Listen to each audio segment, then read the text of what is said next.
Hey guys, இன்றைக்கி சஷ்டி. இன்றைக்கி கோயம்புத்தூரில் இருக்கக்கூடிய இன்னொரு முருகன் கோவிலுக்கு வந்திருக்கேன். வழக்கமாக மருதமலை கோவிலுக்கு வந்து நம்ம வார செவ்வாய்க்கிழமை போவோம். இப்போ பார்த்தீங்கன்னா இன்றைக்கி சனிக்கிழமை சஷ்டிங்கிறதுனால அனுபவி சுப்பிரமணிய கோவிலுக்கு வந்தாச்சு. இந்த இடத்துல பார்த்தீங்களா, கொஞ்சம் மெதுவாக சைலண்ட்டாக லிசன் பண்ணால் அந்த பேர்ட்ஸ் அந்த சவுண்ட் கூட கேட்கும். அவ்வளோ அமைதியாக இருக்குது. எப்போவுமே இங்கே அப்படி தான், கூட்டம்லாம் இருக்காது, ரொம்ப கம்மியாக தான் இருக்கும். முருகன் இங்கே ரொம்ப பீஸ்ஃபுல்லாக இருப்பார். நம்மளும் இங்கே வந்தால் ரொம்ப பீஸ்ஃபுல்லாக இருக்கலாம். ஏன்னா அமைதியான சூழலில் இருக்கும் இந்த இடமே. நிறைய பேர்த்துக்கான அந்த கோவிலே தெரியல. அனுபவி சுப்பிரமணிய கோவில் இப்போ தான் கொஞ்சம் லைட்டாக தெரியுது. பட் ஏன்னா நிறைய பேருக்கு இன்னுமே தெரியல. கோயம்புத்தூர்னாவே 7வது படை வீடு மருதமலை தான் அப்படின்றது மட்டும்தான் தெரியும். இந்த கோவில் சூப்பர் கோவிலுங்க. உண்மையாகவே செமையாக இருக்கும், ரொம்ப பீஸ்ஃபுல்லாக.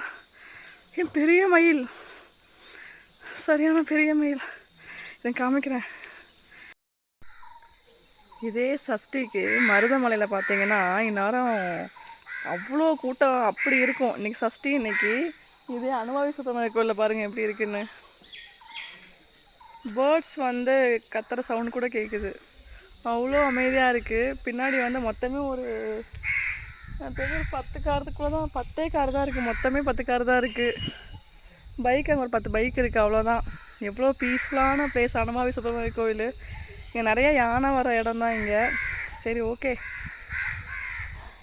யானையை கூட்டமாக மேலே போகலாம். சரி, சுவாமி தரிசனம் பண்ணுறதுக்கு மேலே போகலாம். நான் அங்கே தள்ளி வீடியோ எடுத்துகிட்டு இருக்கும்போதே மயில் சத்தம் கேட்டுச்சு. இங்கே பாருங்கள் எவ்வளோ பெரிய மயில் பார்த்தீங்களா, ஓடிச்சு.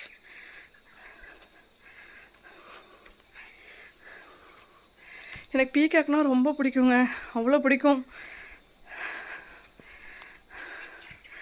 நம்மளோட சேர்ந்து முருகப்பெருமான் நடந்து வராரோ, இருக்கும்.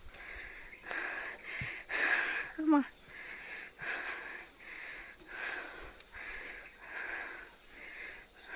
Hello, hi. பயந்து ஓடுதா?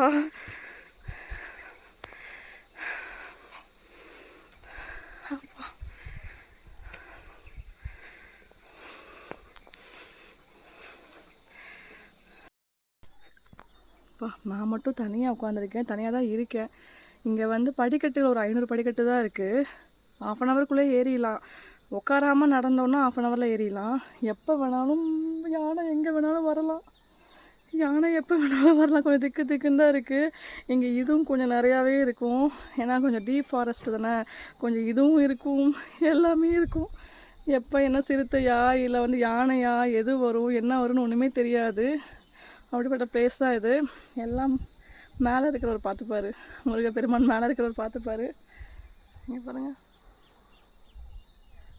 அந்த பேர்ட்ஸு அதெல்லாம், அந்த பூச்சிகள்லாம் இருக்குல்ல, அந்த சவுண்ட்ஸ் கூட அப்படியே கேட்குது, நல்லா கேட்குது. ஒரு மாதிரி நான் ஏதோ தனி காட்டுக்குள்ளே இருக்கிற மாதிரி ஒரு ஃபீலிங்ஸாக இருக்குது. இதுவும் வந்து ஒரு அனுபவம் தான். எப்போவுமே வீட்டில் எல்லோரும் கூட வருவேன், எல்லாருமே வருவோம். ஒரு மாதிரி நல்லாயிருக்கும். இன்றைக்கி தனியாக வந்தேன்.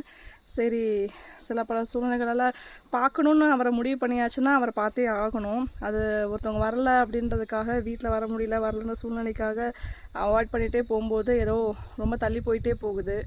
நமக்கு தோணிடுச்சு, இன்றைக்கி வந்தாகணும்னு தோணிடுச்சு. சரி, வந்து கிளம்பி வந்துடலாம் அப்படின்னு சொல்லிட்டு எங்கள் வீட்டிலேருந்து ஒரு 20 மினிட்ஸ் தான் ஆகும் எங்கள் வீட்டிலேருந்து வர்றதுக்கே.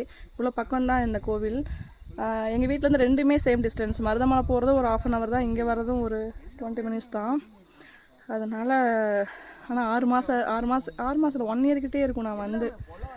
சரி, ஓகே, மேலே போய் தரிசனம் பண்ணலாம்.